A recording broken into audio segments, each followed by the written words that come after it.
January 26th, Exodus 1:1 through Exodus 2:25. Now these are the names of the children of Israel who came to Egypt. Each man and his household came with Jacob: Reuben, Simeon, Levi, and Judah, Issachar, Zebulun, and Benjamin, Dan, Naphtali, Gad, and Asher. All those who were descendants of Jacob were 70 persons, for Joseph was in Egypt already, and Joseph died, all his brothers, and all that generation. But the children of Israel were fruitful and increased abundantly, multiplied and grew exceedingly mighty, and the land was filled with them. Now there arose a new king over Egypt who did not know Joseph. And he said to his people, Look, the people of the children of Israel are more and mightier than we. Come, let us deal shrewdly with them, lest they multiply, and it happen in the event of war that they also join our enemies and fight against us, and so go up out of the land. Therefore they set taskmasters over them to afflict them with their burdens, and they built for Pharaoh supply cities, Pithom and Ramses. But the more they afflicted them, the more they multiplied and grew, and they were in dread of the children of Israel. So the Egyptians made the children of Israel serve with rigor, and they made their lives bitter with hard bondage, in mortar, in brick, and in all manner of service in the field. All their service in which they made them serve was with rigor. Then the king of Egypt spoke to the Hebrew midwives, of whom the name of one was Shiphrah, and the name of the other was Puah. And he said, When you do the duties of a midwife for the Hebrew women, and see them on their birth stools, if it is a son, then you shall kill him. But if it is a daughter, then she shall live. But the midwives feared God, and did not do as the king of Egypt commanded them, but saved the male children alive. So the king of Egypt called for the midwives, and said to them, Why have you done this thing, and saved the male children alive? And the midwives said to Pharaoh, Because the Hebrew women are not like the Egyptian women, for they are lively, and give birth before the midwives come to them. Therefore God dealt well with the midwives, and the people multiplied and grew very mighty. And so it was, because the midwives feared God, that he provided households for them. So Pharaoh commanded all his people, saying, Every son who is born you shall cast into the river, and every daughter you shall save alive. And a man of the house of Levi went and took as wife a daughter of Levi. So the women conceived and bore a son. So the woman conceived and bore a son. And when she saw that he was a beautiful child, she hid him 3 months. But when she could no longer hide him, she took an ark of bulrushes for him, dabbed it with asphalt and pitch, put the child in it, and laid it in the reeds by the river's bank. And his sister stood afar off, to know what would be done to him. Then the daughter of Pharaoh came down to bathe at the river, and her maidens walked along the riverside. And when she saw the ark among the reeds, she sent her maid to get it. And when she opened it, she saw the child, and behold, the baby wept. So she had compassion on him, and said, This is one of the Hebrews' children. Then his sister said to Pharaoh's daughter, Shall I go and call a nurse for you from the Hebrew women, that she may nurse the child for you? And Pharaoh's daughter said to her, Go. So the maidens went and called the child's mother. Then Pharaoh's daughter said to her, Take this child away and nurse him for me, and I will give you your wages. So the woman took the child and nursed him.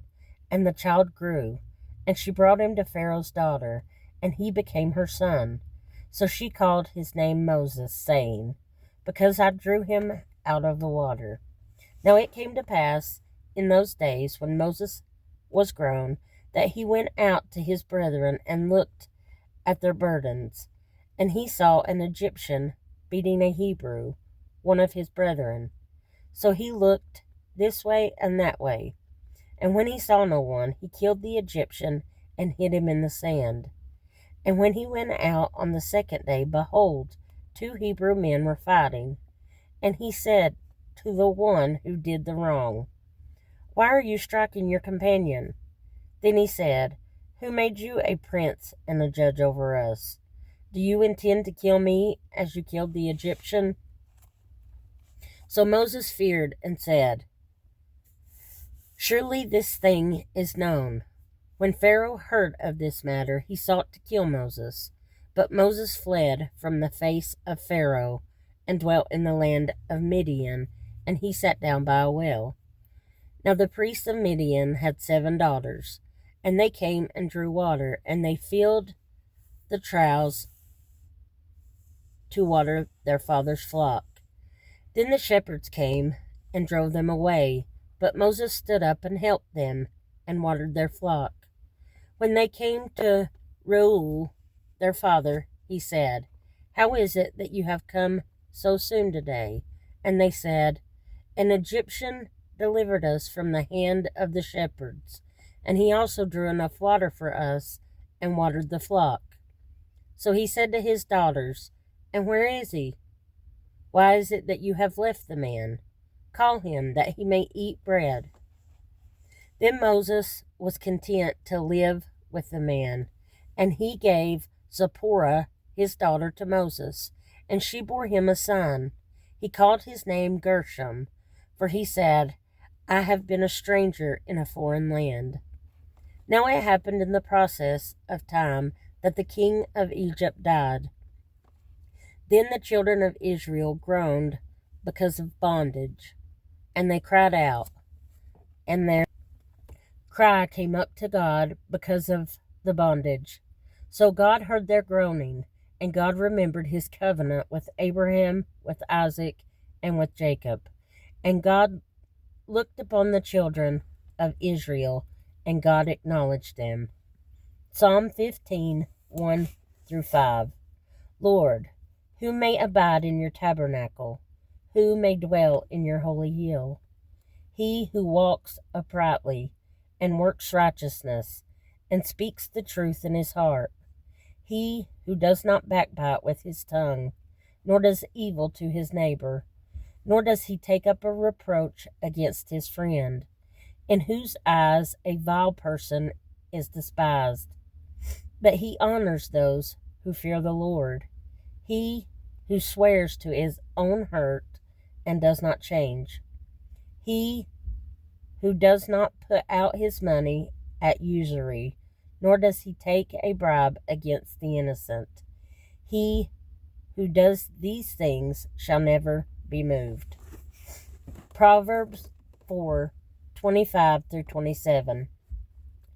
Let your eyes look straight ahead, and your eyelids look right before you. Ponder the path of your feet, and let all your ways be established. Do not turn to the right or the left. Remove your foot from evil. Matthew 17, 1 through 27. Now after 6 days, Jesus took Peter, James, and John, his brother, led them up on a high mountain by themselves, and he was transfigured before them. His face shone like the sun, and his clothes became as white as the light. And behold, Moses and Elijah appeared to them, talking with him. Then Peter answered and said to Jesus, Lord, it is good for us to be here. If you wish, let us make here 3 tabernacles, one for you, one for Moses, and one for Elijah. While he was still speaking, behold, a bright cloud overshadowed them. And suddenly a voice came out of the cloud, saying, This is my beloved Son, in whom I am well pleased. Hear him." And when the disciples heard it, they fell on their faces and were greatly afraid. But Jesus came and touched them and said, "Arise, and do not be afraid." When they had lifted up their eyes, they saw no one but Jesus only. Now as they came down from the mountain, Jesus commanded them, saying, "Tell the vision to no one until the Son of Man is risen from the dead." And his disciples asked him, saying, "Why then do the scribes say Elijah must come first?" Jesus answered and said to them, "Indeed, Elijah is coming first, and will restore all things. But I say to you that Elijah has come already, and they did not know him, but did to him whatever they wished. Likewise, the Son of Man is also about to suffer at their hands." Then the disciples understood that he spoke to them of John the Baptist. And when they had come to the multitude, a man came to him, kneeling down to him and saying, "Lord, have mercy on my son, for he is an epileptic and suffers severely, for he often falls into the fire and often into the water. So I brought him to your disciples, but they could not cure him." Then Jesus answered and said, "O faithless and perverse generation, how long shall I be with you? How long shall I bear with you? Bring him here to me." And Jesus rebuked the demon, and it came out of him, and the child was cured from that very hour. Then the disciples came to Jesus privately and said, "Why could we not cast it out?" So Jesus said to them, "Because of your unbelief, for assuredly I say to you, if you have faith as a mustard seed, you will say to this mountain, 'Move from here to there,' and it will move, and nothing will be impossible for you. However, this kind does not go out except by prayer and fasting." Now while they were staying in Galilee, Jesus said to them, "The Son of Man is about to be betrayed into the hands of men, and they will kill him, and the third day he will be raised up." And they were exceedingly sorrowful. When they had come to Capernaum, those who received the temple tax came to Peter and said, "Does your teacher not pay the temple tax?" He said, "Yes." And when he had come into the house, Jesus anticipated him, saying, "What do you think, Simon? From whom do the kings of the earth take customs or taxes? From their sons or from strangers?" Peter said to him, "From strangers." Jesus said to him, "Then the sons are free. Nevertheless, lest we offend them, go to the sea, cast in a hook, and take the fish that comes up first. And when you have opened its mouth, you will find a piece of money. Take that and give it to them for me and you."